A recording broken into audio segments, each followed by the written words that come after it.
Este templo de amor e de paz, que ao despertar de um novo homem nos induz, te conclama, irmão, de última hora a ingressar. Boa noite a todos e a todas. É uma gratidão enorme, uma honra divina poder estar aqui, mais uma vez reunidos, embora virtualmente, em nome de Jesus. Nessa casa tão querida, com tanto significado em nossa vida. E hoje, em especial, estamos iniciando o capítulo 28 do Evangelho segundo o Espiritismo, denominado Coletâneas de Preces Espíritas, onde mais de 60 preces são descritas, nos norteando, nos orientando, e considerando essa temática extremamente importante e que faz com que a gente se conecte com a espiritualidade, se conecte com o Pai, que possamos fazer a partir de agora, nesses encontros de estudo do Evangelho, voltados à temática prece, oração, rogativa, que esses momentos em especial, sejam voltados ao nosso planeta, como muito bem a Lucinha, na prece introdutória, nos convidou na oração a vibrarmos pelo planeta. Então que hoje, nessa introdução, nesse prefácio desse capítulo, a gente possa, durante todo o estudo, estar vibrando pela Terra. Nesse momento, muitas pessoas estão dando entradas em hospital, muitas estão desencarnando. São famílias que estão sofrendo, são amores que estão sofrendo, que possamos consolar essas almas com o nosso pensamento, com o nosso melhor sentimento. E muitos estão saindo também curados dessa doença, dessa pandemia. Que eles recebam também o nosso abraço virtual, cheio de amor, cheio de afeto e de gratidão a Deus por mais uma rica oportunidade. Dizem os Espíritos, logo no início desse item 1 do capítulo 28, o seguinte: a forma nada vale, o pensamento é tudo. Orai cada segundo, segundo as vossas convicções. Então a gente faz uma pausa. Vossas convicções, não importa a denominação que demos à nossa religião, não importa que religião tenhamos, que filosofia possamos seguir, mas que a gente orai segundo essas convicções. Porque em nenhum momento Deus faz escolhas, ou quer seja por filosofia, por forma de pensamento, ou por denominação, mas Ele acata e acolhe a prece querida, a prece afetiva, a prece sentida, a prece desejada de mudança. As vossas convicções e o modo que mais vos toca. Um bom pensamento vale mais do que numerosas palavras estranhas ao coração. Então, não adianta fazer com que a gente repita lindas palavras, poemas lindamente feitos, se essas palavras não tiverem significado. A palavra, ela tem que fazer comunicação, ela tem que se fazer entender. Então, de que adianta palavras ditas em outros idiomas, ditas poeticamente, se elas não tocam o coração das pessoas? Eu, mais cedo, conversando aqui com Lucinha, lembrava de seu Beto, que foi presidente dessa casa durante muito tempo, e certa feita ele nos contou, no grupo de mocidade, porque quando a gente chega na mocidade que fala na hora da oração, todo mundo baixa a cabeça, ninguém nem olha para os olhos da gente, com medo de que em algum momento a gente fala, fulano, faz a oração. E ele contou que já frequentava aqui, o Trabalhador de Jesus, nunca tinha feito prece, enfim. Um dia ele achou que estava se aproximando o momento em que ele ia ser convidado a fazer a prece. Então, qual foi a saída dele? Ele decorou uma prece e já levava ela no bolso, mas ele acabou decorando aquela prece para, no momento oportuno, ele, sendo convidado a fazer a oração, ele já tivesse com ela na ponta da língua, e assim o fez. Um dia, eis que, sem ele esperar, sem combinar, ele foi convidado a fazer a oração, ele tinha lá, sacou do bolso o papelzinho, a cola, e fez a oração dele. E quem conheceu seu Beto acompanhou as lindas preces com que ele encerrava ou com que ele abria as reuniões espíritas tão lindas e que tanto tocavam o nosso coração. Bem, prece é uma mensagem oral, escrita ou em pensamento, que se dirige a uma divindade ou a um santo, pedindo uma ajuda, uma bênção ou agradecendo uma graça recebida. Oração, reza, que são nomenclaturas diferentes usadas por diferentes segmentos religiosos. Ato ou efeito de suplicar, súplica, rogo, pedido. Isso o dicionário diz para a gente. Mas qual é o objetivo da prece?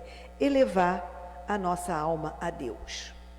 Bem, para as reflexões iniciais de hoje, nós vamos trabalhar com um livro.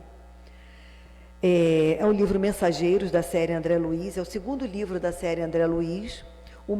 Essa edição tem 318 páginas, nessa versão aqui, e ele faz parte dos 13 livros da coleção A Vida no Mundo Espiritual, de André Luiz, e ele segue o primeiro livro, que é o Nosso Lar, que é de conhecimento, creio que de todos. Então, esse livro, ele relata nessas 318 páginas, uma semana de trabalho, nos quais André Luiz participou fora de Nosso Lar. Então, foi o primeiro momento em que André Luiz sai de Nosso Lar e começa efetivamente a participar de trabalho, de cuidados com os irmãos sofredores. É uma missão de auxílio aos desencarnados necessitados e também uma missão de autoaprendizado, fora da colônia Nosso Lar. Ao lado do amigo Vicente, que também, enquanto encarnado, havia sido médico, e sob a coordenação de Aniceto, um espírito já mais instruído do que ambos, e que, logicamente, fazia jus por esse conhecimento, está na coordenação dos trabalhos. Bem, a gente vai trabalhar com 3 capítulos, o capítulo 23, o capítulo 24 e o 25. No capítulo 23, que se intitula Pesadelos, estavam André Luiz, Aniceto e Vicente, além de outros amigos espirituais, em pavilhões. Eram pavilhões grandes, onde acomodava um número muito grande de espíritos que naquele momento se encontravam dormindo. O somatório deles chegava a quase 2.000, era uma média de 1.800 e alguns espíritos em situação de sono. Mas não era um sono comum, o que chamou a atenção de André Luiz no primeiro momento, que não era um sono comum, como comumente a gente vê. Eram expressões muito rígidas, os corpos muito rígidos, corpos espirituais, eram espíritos, desencarnados. Expressões físicas muito rígidas, o rosto rígido, em alguns, os olhos abertos, eles não dormiam muitos com os olhos fechados, com os olhos abertos, arregalados, como se fossem olhos de vidro, e expressavam pavor. Alguns chegavam a ter deformidades e expressões tão feias que causavam até medo, muitos contorcidos. Então, eram pavilhões onde dormiam, segundo o relato de André Luiz, o mau sono. Porque ele diz que o bom sono é aquele sono de alguns espíritos que trabalharam, cumpriram o dever e que descansam por algumas horas até começarem ou recomeçarem o trabalho. Um descanso tranquilo, comum de quem cumpriu a sua missão. Esse era um mau sono, porque eram de espíritos desventurados, aparentemente mortos. André Luiz disse, é a morte da morte, porque eles já estavam desencarnados. Presas de horríveis visões íntimas. Como eu falei, eram quase 2.000 espíritos que ele dizia que eram mumificados. Não havia nenhum efeito de mumificação, não. A expressão, a forma como eles estavam, a posição do corpo, ele via como aqueles esquifes que talvez, com certeza, ele visse em museus e que ele conseguiu fazer essa comparação. Então, desses quase 2.400 estavam sendo tratados com auxílio mais intenso, que passava de passe, água fluidificada, medicamentos, alimentos, alguns alimentos mais consistentes que outros. Esses espíritos, eles se encontravam numa condição melhor. E naquele momento, eles ganhavam essas energias mais vitalizantes, porque eles podiam absorver mais, eles estavam em maior condições de absorção. Os demais não tinham ainda condições de receberem esses tratamentos como os outros. Aniceto, naquele momento, solicitou que tanto Vicente quanto André Luiz, e mais alguns, fizessem observações rápidas naquelas pessoas que ali estavam. Talvez ele tenha trabalhado com grupos de pessoas, espíritos dormindo, mumificados, né, naquela condição aparentemente mumificados, e ele, então, naquele momento, ele solicita que André Luiz, o Vicente e os outros observassem. E André Luiz, designado naquela função, ele olhou e chamou a atenção dele o rosto de uma mulher, um corpo envelhecido, um rosto envelhecido. E aí, naquele momento, Aniceto pediu a ele que ele examinasse detidamente, observando as possibilidades e percepções possíveis. Então, André Luiz se concentrou. Ele falou que se concentrou de tal forma que ele perdeu a noção do que estava externo e focou naquela pessoa. E naquele momento em que ele cria aquele foco direto e objetivo, ele é como se ele saísse daquela condição e começasse a ver. E aí ele começa a ver, primeiro, uma sombra cinza escuro, que estava se condensando em direção à fronte daquela pessoa. E aí ele começou a ver imagens de uma casa e de uma cena. Uma mulher, que era aquela ali, e de um homem. O homem, aparentemente embriagado, rogava a ela que ela não fizesse nada, que ela não matasse. O enredo não descreve exatamente o que aconteceu com ele, mas com certeza eles tiveram um caso afetivo, ele era casado, tinha filhos, e em determinado momento ele resolveu romper e ficar com a família. E ela não aceitou. E ali ele rogava, ele dizia: eu tenho família, eu sou pai, me desculpa. Ele pedia desculpas pelos erros cometidos, e ela demonstrava uma crueldade muito, muito intensa, e ela lutava com ele, e ele falava: Ana, pelo amor de Deus, não me mates. Ela respondeu: nunca te perdoarei. E ela o mata, e não só o mata, ela o coloca, né, transfere num carrinho de mão e o coloca sob os trilhos, para que aparente que ele bebeu, caiu e foi um acidente. Só que naquele mesmo momento, André Luiz relatando, vendo como se aquelas imagens aparecessem à frente dele como um filme, uma televisão, e ele visse aquelas imagens. Naquele momento ele viu que quando ela volta para casa com aquele carrinho para ser lavado, ou já tendo lavado, ela nem chega a arriá-lo no chão, porque homens vestidos de roupas escuras, também com uma intenção cruel, também não há um relato, uma descrição muito clara, mas eles dão fim à vida dela, né? Eles acabam com a vida dela. E antes dela morrer, ela fala ainda para aquele que tinha sido talvez um amor para ela, né? Ele diz: Deus não existe, morrerás infame.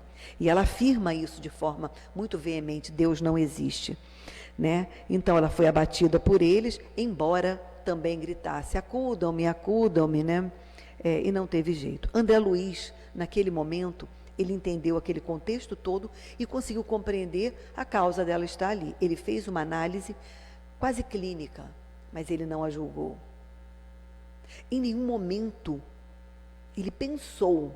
Não estamos falando de oração, ainda estamos falando só de pensamento. Ele direcionou em momento nenhum pensamento negativo para aquela pessoa, porque ele pensou o seguinte: ele falou que ele recordou dos ensinos que ele teve em nosso lar e pensou que aquela criminosa poderia ser uma pessoa querida dele. E se fosse sangue dele, como que ele reagiria? Se fosse uma pessoa querida, como que ele gostaria que fosse tratado? E ele começou a pensar: o que será que levou ela a fazer isso? Será que ela teve uma infância difícil? Será que ela passou privações? Será que ela sofreu obrigações demais? Como teria começado, né, esse drama? Então, naquele momento em que ele vai direcionando, ele só olhava aquela pessoa como uma pobre mulher, um ser humano, uma irmã, porque filho do mesmo pai, que é o pai criador. E era dessa forma que ele olhava para ela. E cada vez que ele pensava assim, ele emanava, mesmo sem querer, pensamentos e bons fluidos para ela. E enxergava nela somente aquela pobre mulher que em determinado momento, rodeada de sombras agressivas, implorava por socorro. Não sabia como ajudá-la, mas lembrou que era uma irmã, filha de Deus, que adoecera no caminho. Então, em algum momento, ele pensou, em algum momento, algum gatilho startou um processo de crueldade nela, que talvez ela tenha passado. Aniceto falou para ele, quando ele termina de fazer essas reflexões: André Luiz, os seus pensamentos de fraternidade e paz muito auxiliaram a irmã infeliz. A gente traz reflexões. Pensar nos faz ligarmos as coisas, as pessoas, aos ambientes. A sintonia rege nossas vidas, né? Por isso, diga-me quem andas, que eu te direi quem és. Diga-me o que pensas, que eu te direi com quem andas. O pensamento atrai, o pensamento transforma, é o elemento transformador, porque é o elemento construtor do universo. O pensamento, o desejo, a vontade. E naquele momento a vontade de André Luiz foi de caridade com aquela pobre alma. E como que a ajudou. E aí encerra então esse primeiro capítulo, esse capítulo 23. No segundo capítulo que vamos estudar, é o capítulo 24, ele tem como título A Prece de Ismália. Bem, desse grupo do qual o André Luiz e o Vicente faziam parte, era um grupo grande, e que ali se encontravam espíritos de vários processos evolutivos, graduações evolutivas. E a Ismália, naquele momento, era o espírito que detinha maiores condições morais e que coordenava e governava naquele momento aquele grupo. Aí o grupo, quando terminou de fazer essas visitas, esse grupo saiu e se reuniu no centro para as orações. Era a oração, o momento da oração no posto de socorro. Eles não saíram daquele local, eles só se afastaram daqueles objetos de estudos que eles estavam ali mais atentamente olhando. E aí relata André Luiz, ele descreve aquele momento. Ele diz que o sol desaparecera no firmamento, mas não era escuro ainda. Ele deixava aquele rastro lindo de dourado, de luminosidade. Toda a cúpula celeste refletia-se o disco de ouro, o sol, né? Onde ele ainda deixava a sua luz, deixava aquele rastro de beleza. Os tons crepusculares encheram as vizinhanças de maravilhosos efeitos de luz. Ismália, no indefinível gesto de delicadeza, começou a orar. Os demais, em silêncio, acompanhavam em uma só vibração. Então, olha só que coisa interessante. Embora as pessoas ali não estivessem orando com as mesmas palavras de Ismália, porque não precisa, eram palavras dela, eram os sentimentos dela, tinham significado para ela naquele momento. Na verdade, todos vibravam como se fosse uma só nota musical, uma só voz, uma só vibração, uma só intenção. André Luiz relata que a voz de Ismália penetrava-lhe o recesso do coração. Você imagina a emoção daquele local, ajudando pessoas, ajudando aqueles espíritos, acolhendo como filhos ao coração, vibrando por eles, naquele momento crepuscular lindo, onde o dourado do dia se despedia, mas não se despedia abruptamente, ia deixando trechos de luz e de beleza por onde passava. E aquela poesia, né, aquela oração em forma de poesia, tal sentimento amoroso de Ismália. Ismália se transfigurava. Luzes diamantinas irradiavam de todo o seu corpo, em especial do tórax, que parecia uma lâmpada acesa. Só que o mesmo fenômeno se dava com os demais. Só que é isso, a cada um a sua possibilidade. Ela detinha condições evolutivas maiores. Então era como se fosse um grande facho de luz, mas os outros também, porque vibravam no mesmo diapasão de amor, de carinho, de dedicação. Então o mesmo fenômeno ocorria com todos, com variedade de intensidade, lógico. Vinha Ismália, que era um facho de luz. Abaixo deram umas senhoras que trajavam trajes azuis que ficavam radiantes. Era aquele azul radiante que brilhava com uma intensidade muito grande. Depois vinha Aniceto, como eu falei anteriormente, um espírito já com condições de coordenar parte daquele trabalho, que tinha uma luz lilás surpreendente. Eu fui tirando aqui a forma como o André Luiz descreveu, né? Uma luz lilás surpreendente. Depois veio Alfredo, que era uma luz verde suave, sem grande resplendor. Nada de André Luiz ainda. Depois vinham outros servidores, claridades sublimes na fronte, de variadas cores. Aí cada um emitia uma cor, mas todos no mesmo diapasão, todos na mesma sintonia. Aí André Luiz e Vicente. Tinha uma luz fraca em relação aos outros, mas se enchiam de júbilo intenso com aquela luz que eles podiam considerar. Porque quando eles olhavam para os outros, os demais cooperadores, que ainda tinham um corpo obscuro, e quando eles lembravam das condições de onde eles vieram, que eles vivenciaram, eles estavam plenos de luz. Né? Quem leu o livro de Frederick Figner, né, pode ver que presidente da Federação Espírita Brasileira, embora com todos esses méritos, não por ser presidente, mas por todo um trabalho de caridade que fez ao longo da sua vida, ele se sentiu envergonhado quando ele chegou perante o Dr. Bezerra e outros espíritos como Bittencourt Sampaio, enfim, outros que eu não me recordo agora, e ele não se via com luz, ele se via opaco. E no momento em que ele começa a transparecer a luz dele, que ele conseguiu realmente se sentir mais confiante, né, mais forte. Eu fiquei imaginando André Luiz naquele momento, orgulhoso daquela luz que foi conquista dele, não foi doação ou benesse. E os demais cooperadores que tinham um corpo obscuro. Ismália continuou a prece. Aí faz nova pausa. André Luiz relata que todos tinham os olhos umedecidos. Um suave calor tomava aquele corpo espiritual, uma sensação de conforto. Olha a benesse da prece. Grande quantidade de flocos esbranquiçados, de tamanhos variadíssimos, caíam sobre todos que oravam, exceto os que dormiam. Então os flocos caíam sobre os trabalhadores, não caíam sobre aqueles espíritos que estavam dormitando. Eram derramados do céu sobre a fronte de cada um, com mais abundância em determinadas pessoas, porque eram aqueles que tinham condições de transformarem aquilo num bem maior.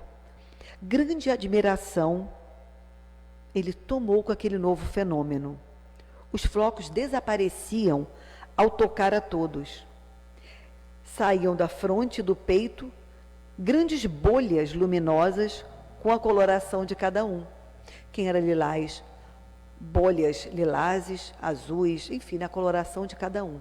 Então os flocos desciam à fronte, desapareciam, e naquele momento era como se eles se transformassem naquelas bolhas luminosas. Só que aquelas bolhas, elas se direcionavam para as múmias, que eram numerosas. Então elas vinham, chegavam ali, passavam por um processo de mudança, porque talvez com os elementos que eles detinham, captavam a demanda, a necessidade de cada um daqueles indivíduos que ali dormiam e seguiam para eles na medida certinha, de alimento, de vibração, de medicamento, de tudo que eles precisavam. As luzes emitidas por Ismália eram mais brilhantes, intensas e rápidas, alcançando muitos doentes de uma só vez. Na mesma ordem de força de luz, todos iam emitido. Então, assim, é lógico, pela condição moral dela, ela tinha mais condições de trabalhar com elementos mais competentes, mais robustos. Mas todos, ao mesmo tempo e no mesmo diapasão, trabalhavam com as suas condições, sem ninguém se sentir diminuído a ninguém. Cada qual contribuía do seu jeito, com o valor próprio, na cooperação que podia prestar. Olha que coisa boa! Sem constrangimento, sem ninguém ser melhor que ninguém. Simplesmente foram conquistas. Mas todo mundo contribuindo. Ismália também não fez o trabalho sozinha. Contou com cada um e cada uma daqueles espíritos que ali se encontravam, embora com o corpo ainda aparentemente obscuro. E nesse momento, Aniceto fala para André Luiz o seguinte: na prece, encontramos a produção avançada de elementos força. Né? Olha só, força, saúde, né? Elevação. Eles chegam, os elementos força, da providência em quantidade igual para todos, os que se deem ao trabalho divino da intercessão. Então, olha só, chegam para todos, mas são alcançados por aqueles que fazem a intercessão, que fazem o diálogo com essa energia, que fazem um diálogo e que se permitem abrir canal para que essa energia chegue. Mas cada espírito tem uma capacidade diferente de receber. Essa capacidade é a conquista individual para o mais alto. E como Deus socorre o homem pelo homem e atende a alma pela alma, cada um de nós somente poderá auxiliar os semelhantes e colaborar com o Senhor com as qualidades de elevação já conquistadas. Então, na verdade, somos nós que ajudamos o outro.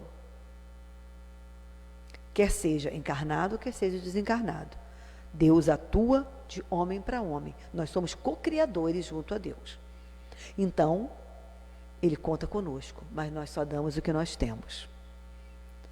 Por isso a necessidade, por isso que a doutrina espírita nos convida à leitura, ao estudo, à mudança de pensamento, à mudança de vibração, e que tem sido muito falado nesse momento em que o planeta passa por esse momento que dissemos que é de dor, mas que é de transformação, que é um convite à transformação. Quando a Lucinha fazia a oração dela e rogava pelo planeta, eu trago também uma proposta de que todo esse capítulo a gente faça vibrando pelo planeta, vibrando não só hoje, em todos os itens de todo esse capítulo, a gente aproveita essa temática de oração e vibre pelo planeta, é porque nós podemos alterar essa história. Está nas nossas mãos. Não existe fatalidade. Existe que nós estamos colhendo o que nós plantamos, mas que nós podemos reverter. Porque nós podemos plantar o que deve ser plantado, para colher um pouco melhor. Então, na verdade, cada um coopera com os atributos que já foram conquistados. Atributos morais, atributos espirituais. Bem, no capítulo 25, tem como título Efeitos da Oração. A gente vai começar a entender como isso se dá.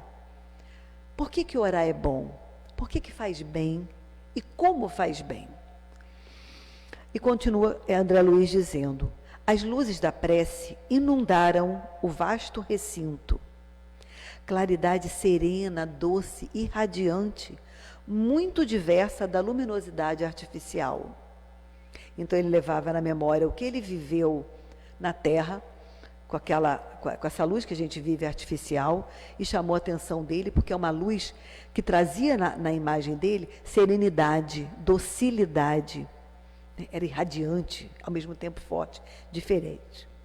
Os flocos radiantes multiplicavam-se no ar, aqueles flocos que caíam na fronte e que viravam aquelas bolhas, como se obedecessem a misterioso processo de segmentação, e caíam sobre os corpos inanimados e rígidos, a lhes penetrarem as células mais íntimas. Gente, isso é bênção de Deus. Bênção. Eu fico pensando, a gente assiste uma cena de filme, já quase desencarna de emoção, chora horrores. Se a gente participasse visse, né, quantas vezes a gente ouve alguns oradores que têm condições de ver o que o extrafísico mostra, né, está vivenciando. E eles falam, se vocês tivessem condições de ver a beleza, né, luzes que caem em tonalidades diversas, brilhantes, flores que são espalhadas, que são colocadas, doadas, trazendo um perfume que inebria, pessoas que são tratadas, remédios, medicamentos que são disponibilizados, que caíam sobre esses corpos inanimados e rígidos, eles penetrarem as células mais íntimas, fazendo uma transformação naquele corpo, que não era o físico que a gente tem, quanto o corpo encarnado, mas era um corpo físico, espiritual, que necessitava de elementos restauradores. André Luiz, boquiaberto, não havia presenciado isso em nosso lar. A claridade crescia e estendia-se em espetáculo prodigioso. Os corpos dos participantes continuavam envolvidos em vasto círculo irradiante dos trabalhadores. A luz da oração se fazia mais clara, mais penetrante. Observou André Luiz que todos aqueles esqueletos misérrimos apresentavam núcleos de sombra de formas variadíssimas. Ele ainda continuava olhando com olhar médico, com olhar clínico, com olhar observador de cientista. As bolhas luminosas caíam incessantemente, mas agora, como se fossem dirigidas por uma vontade inteligente, e concentravam-se quase todos sobre as frontes imóveis. Então, elas começaram a cair em abundância, talvez por uma necessidade transformada, transmutada num elemento talvez diferenciado, e que começaram a ficar como paralisadas aqui à frente do chakra, né? Tão poderoso, tão forte, que estava dando condições para aqueles indivíduos ali em processo de sono profundo receberem aquelas energias. Então, algo inconcebível aconteceu, continua relatando o André Luiz nesse capítulo. As múmias começaram a dar sinal de vida. Alguns deixaram escapar gemidos angustiosos. Outros falavam em voz alta, dando conta dos pesadelos que os atormentavam, como sonâmbulos prestes a despertar. Eles acordavam, eles despertavam, mas eles achavam que eles estavam tendo pesadelos, sonhando e tendo pesadelos. Eles não se viam fazendo parte daquele contexto. Muitos moviam os pés e as mãos, como a fugir do sono doloroso. André Luiz, surpreendido, reparou que 2 se levantavam. Faziam parte dos que recebiam todo tipo de assistência, inclusive o sopro curativo. Como eu falei, nem todos recebiam todos os tratamentos.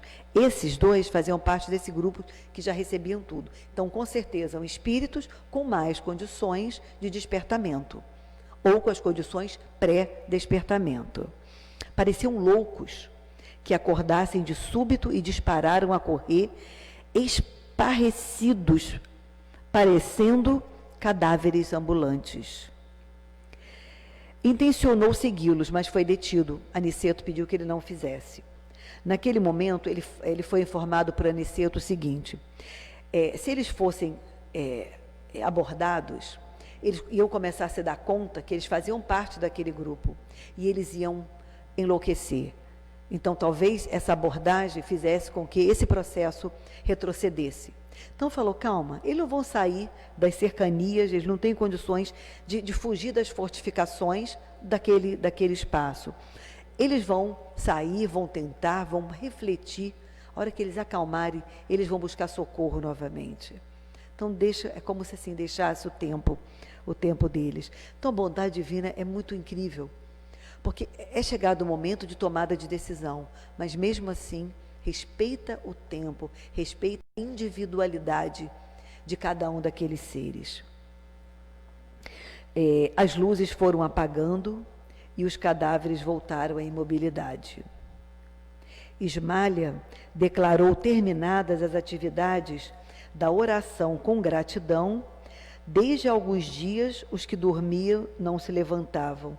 Então, ela ficou muito... eu fico imaginando a gratidão de André Luiz de ter participado de um momento em que, assim, quanto tempo que os trabalhos estavam sendo feitos e eles não despertavam. E ele chegou no momento em que possibilitou a ele essa experiência riquíssima, riquíssima, dele ver não só os movimentos, eles começarem o despertamento, como dois levantarem e andarem. Né? Eram como pessoas totalmente incapacitadas que levantam e andam, né? Começando a estarem plenos das suas condições de espíritos e de seres individuais, né? E com uma capacidade crística que um dia serão. E aí, nesse capítulo, nos efeitos da oração, nesse capítulo 25, Aniceto, percebendo a perplexidade, falou para Vicente e para André Luiz o seguinte: conforme vira, o trabalho da prece é mais importante do que se possa imaginar no círculo dos encarnados. Não há prece sem resposta. Prestem atenção, não há prece sem resposta. Mesmo quando a gente ache que a resposta não foi aquela que a gente esperava, não há prece sem resposta. E a oração, filha do amor, gente, isso é poético e forte. A oração é forte, ela tem ação, ela tem movimento, ela é transformadora. Filha do amor, não é apenas súplica, é comunhão entre o Criador e a criatura, constituindo assim o mais poderoso influxo magnético que conhecemos. Acresce notar, porém, já que comentamos o assunto, que a rogativa maléfica conta igualmente com enorme potencial de influenciação. Olha o convite que a espiritualidade tem nos feito desde que começou todo esse processo de pandemia, para que a gente mude não só hábitos, como mudemos também pensamentos, vibração, porque assim como o poder criativo é grande, é transformador, o potencial maléfico, ele tem igualmente contágio, né? Toda vez que o espírito se coloca nessa atitude mental, estabelece um laço de correspondência entre ele e o além. E ele continua falando, mas eu achei importante ressaltar esse trecho, para a gente ter certeza. Nenhuma rogativa fica sem atendimento. Nenhuma rogativa fica sem atendimento. Lembrem na vida de vocês, cada um momento de muita angústia, em que orou e foi socorrido, e vocês tiveram certeza que aquilo aconteceu pela oração. Eu relato sempre, né, quando a gente está em conversa e é necessário ressaltar a questão da oração, não me exemplifico porque não tenho condições de ser referência para ninguém, mas eu vivenciei a vida toda, porque milagres, esse milagre entre aspas, né, essa benesse divina, que toca tão profundamente a gente, acontece cotidianamente. Só que em alguns momentos ela marca mais profundamente. 3 situações eu passei pessoalmente e digo, foi transformador o processo da prece e a contribuição e a transformação que a prece fez. Aí continua André Luiz, benefícios da prece. Cabe ao necessitado caminhar ao encontro com o Pai. Não pense que um pai é igual pai terreno, que o filho faz chantagem e o pai acaba concordando com aquela chantagem. Não. O pai não vem, ele está, mas nós temos que ir a ele. O Senhor sempre atende a todos os homens de boa vontade. Todos os nossos desejos e impulsos razoáveis, fiz questão de grifar, razoáveis. Não adianta pedir o que não é necessário. Não adianta pedir o que pode causar mal ao outrem. Tem que ser razoável. São atendidos. Mesmo que nos demoremos em lágrimas e nas aflições, jamais permaneceremos ao desamparo. As respostas de Deus são sempre maiores e mais diretas à medida que aumentamos o nosso merecimento. Sim, é igual um filho. À medida que a gente vai confiando no Filho, a gente não vai dando maior liberdade? Na vida espiritual, Deus não vai dando livre-arbítrio, né? Capacidade de liberdade no livre-arbítrio? A oração, da mesma forma. Ela vai sendo capacitada à medida que a pessoa tem condições. Porque Ele que pela condição e pelo conhecimento, vai alçando competências maiores da prece e compreendendo e se utilizando desse mecanismo, porque Ele não se utiliza desse mecanismo para fundo vil, para objetos escusos, mas para o bem da coletividade, para o seu progresso moral e para o progresso da coletividade. Né? Então, à medida que aumentamos o nosso merecimento. E Aniceto ainda diz nesse capítulo, o lavrador pode espalhar as sementes à vontade e onde quer que esteja, mas precisa reconhecer que a germinação, o crescimento e o resultado pertencem a Deus. Então, assim, a gente pede, faz as rogativas, mas o retorno, a lógica, o merecimento e o que é bom ou não, cabe a Deus. Os espíritos veem o que não vemos. Então nos concedem o que é benéfico, o que é bom, mas não o desampara nunca. Porque só quem preste atenção na hora da prece, mesmo que a rogativa do que nós estamos pedindo seja atendido naquela forma, o bem que a prece nos faz, é inesquecível. E às vezes ela é tão emocionante, a gente sente tanto a presença dos irmãos queridos, dos nossos parentes que nos antecederam ao túmulo, nos abraçando, do nosso espírito protetor, né, dos espíritos da nossa casa espírita, enfim, que a gente se emociona e a gente sente efetivamente um abraço. Quanto tempo, Lucinha, porque a gente começou, só para eu me organizar, uns 10 minutinhos, tá. Então a gente vai para as reflexões finais. Bem, nós não temos rituais, não temos dogmas, como Kardec nos orienta em toda a doutrina espírita. Então a gente fica pensando, por que será que ele colocou essa coletânea? A gente vai entender mais à frente. Qual deve ser a nossa posição frente a Deus, a Jesus, aos bons espíritos? Será que fazemos a prece corretamente? Bem, para fazer a prece corretamente, nós precisamos de coração puro e abrir o coração. É conversa aberta, transparente. Comunicar adequadamente, nos posicionar, não há rotina, não há dogmas, só abrir o coração. Tem uma música muito linda do Gilberto Gil, e que a gente sempre utiliza muito na evangelização, na mocidade, e eu lembro muito que muitas das vezes que a gente trabalhou com essa temática, o Clarencio apresentou para a gente aqui essa música com o teatro de bonecos dele. Então, eu me lembrei muito desses momentos da evangelização, me emocionei muito hoje. E disse, se eu quiser falar com Deus, tenho que ficar a sós. Tenho que apagar a luz, tenho que calar a voz, tenho que encontrar a paz. A gente fica pensando, mas aí tem dogma. Se eu tenho que ficar sozinho, eu não posso orar na multidão? Eu tenho que apagar a luz, eu não posso orar com a luz acesa? Não, não são dogmas. Ficar a sós, você pode estar na multidão, fisicamente, mas você tem que ir para dentro de você, porque é lá que você vai encontrar Deus, que você vai apagar a luz, que você vai parar de observar o que está em torno. Lembra quando André Luiz, a convite de Aniceto, observou aquele caso, e ele, como que tivesse saído daquele momento? A gente tem que sair e entrar na nossa conversa, no nosso diálogo com Deus. Calar a voz, por quê?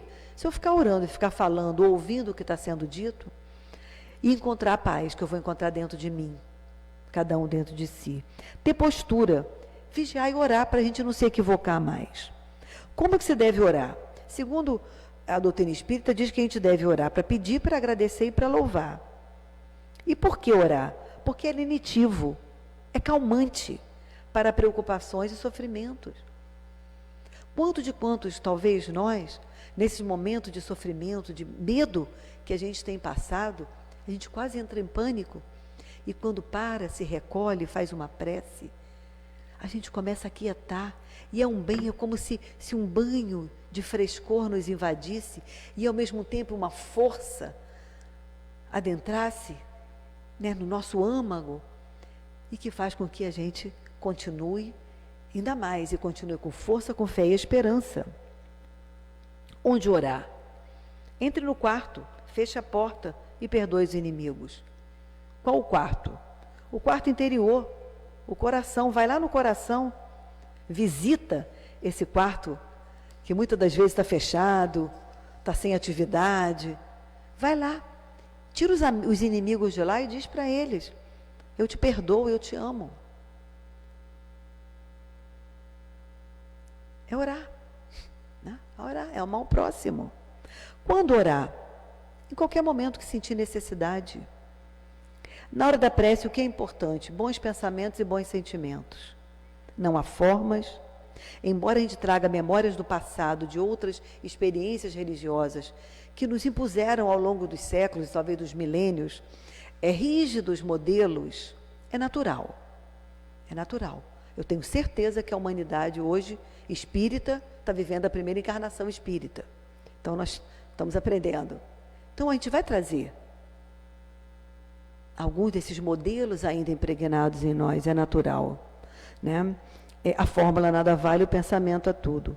Por que Kardec, então, se a pensamento não tem forma, criou mais de 60 orações que estão nessa coletânea de preces espíritas? Bem, primeiro para orientar as ideias. Tem dia que a gente está com a mente tão nebulosa que a gente não consegue nem pensar. Então, quando a gente lê a oração, a gente alinha o pensamento e alinha sentimentos. Chamar a atenção sobre certos princípios, nos faz lembrar de alguns princípios que têm que ser seguidos. Ajuda os que têm dificuldade de exprimirem ideias. Pronto, é caridade, é generosidade. Lembra do seu Beto, que eu falei, né? Que trouxe o modelinho? Quantos de nós não trouxe? Quantos de nós?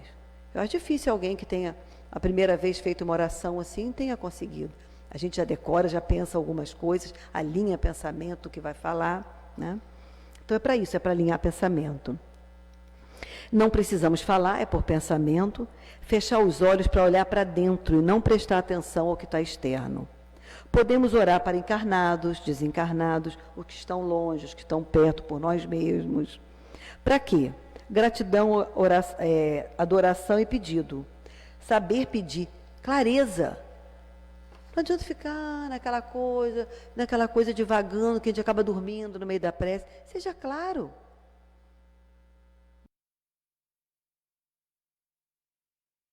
Que a gente seja claro com o que a gente quer. Clareza, simplicidade, ser concisa. Não precisa ser uma prece gigante. Principais qualidades. Tem que falar do coração, levar a refletir, sem palavras rebuscadas, sem palavrórios sem sentido, ditas do coração, não só de lábios. Cada palavra deve ter o seu valor. Louvar para quê? Para enaltecer Deus, que é o Criador de tudo, né? Venerar, é o Ser Supremo, venerando, causa primária de todas as coisas. Pedir, reconhecer o Pai Criador e buscar a fé, a luz, o amor, força para vencer os maus hábitos, as más condutas. Vamos lá pedir para a gente ser um espírita melhor, né? A gente reconheça o espírita pelo esforço que faz para domar as suas más tendências. Agradecer, reconhecer as grandes bênçãos recebidas, a alegria da vida, a família, os amigos, a saúde, o trabalho, o lar, o conhecimento espírita, o alimento. Como eu falei, a gente tem milagres cotidianos, bênçãos cotidianas. Vamos agradecer. Amanhecemos, abrimos os olhos, tivemos mais uma oportunidade. Vamos agradecer. Compreensão e aceitação dos nossos problemas. Quando a gente ora, a gente compreende, aceita, consola. Captação do pensamento, energia que nos fortalece. Atrai bons espíritos, nos aproxima de Deus, nos torna pessoas melhores, nos fortalece. Com a prece atraímos os bons espíritos, aumenta a imunidade, cura. Aumenta a imunidade, cura. Transforma células doentes em células saudáveis. Importante. Feito com fé e com ardor, produz corrente fluídica e magnetização mental. Está lá em Obras Póstumas. Magnetização, transformação. Kardec, nesse capítulo, ele organiza a prece em 5 categorias. Preces gerais, preces pessoais, que é aquelas que nós fazemos por nós mesmos, prece pelos outros, pelos espíritos e pelos doentes e obsidiados. E aí ainda o livro Os Mensageiros diz para a gente: a oração é o compromisso da criatura com o Criador. Compromisso, uma responsabilidade. Compromisso de testemunho e esforço, de dedicação aos superiores desígnios. Toda prece entre nós deve significar, acima de tudo, fidelidade do coração. Eu marquei fidelidade. Por que fidelidade?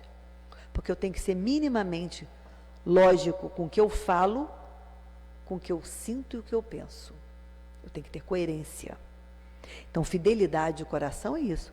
Eu ser fiel ao que eu sinto, ao que eu penso, ao que eu desejo, ao que eu espero, ao que eu sonho, né, ao que eu planejo para mim. E a gente encerra com esse pensamento. Pode fazer a oração, Lucinha? Eu pedi a Lucinha se eu podia fazer um trecho da oração de Ismália, e depois a gente conclui rapidinho, não é longa, mas é linda, tá? Nesse capítulo que eu falei do livro Os Mensageiros, pelo Espírito de André Luiz, pela mediunidade desse querido irmão Francisco Cândido Xavier, a quem nós teremos, com certeza, daqui até a eternidade, a nossa eterna gratidão. Diz Ismália: Senhor, dignai-vos assistir os nossos humildes tutelados, enviando-nos a luz de vossas bênçãos santificantes. Aqui estamos prontos para executar vossa vontade, sinceramente dispostos a secundar vossos altos desígnios. Conosco, Pai, reúnem-se os irmãos que ainda dormem, anestesiados pela negação espiritual a que se entregaram no mundo. Despertai-os, Senhor, se é de vossos desígnios sábios e misericordiosos. Despertai-os do sono doloroso e infeliz. Acordai-os para a responsabilidade, para a noção dos deveres justos. Magnânimo Rei, apiedai-vos de vossos súditos sofredores. Criador compassivo, levantai as vossas criaturas caídas. Pai justo, desculpai vossos filhos desventurados.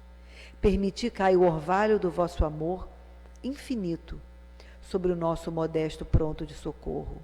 Seja feita a vossa vontade acima da nossa, mas se é possível, Senhor, deixai que os nossos doentes recebam um raio vivificante do sol da vossa boa vontade. Que nesse momento, esse raio de amor vivificante da boa vontade do Pai possa cobrir a terra, cuidando dos corações que sofrem com a separação dos entes queridos, dando força, fé e esperança àqueles que estão afastados das famílias em tratamento, dando equilíbrio àqueles que porventura, por medo, fragilidade, somos tão frágeis, Senhor, estão se desesperando, se desequilibrando, mentalmente tão frágeis que somos. Que esse raio de amor estenda a todos nós, Senhor. Senhor Jesus, que construiu esse planeta que tanto amamos, que o governa com amor puro e sublime e que nos acolhe a todo tempo. Pedimos força, fé e esperança, coragem para mudar.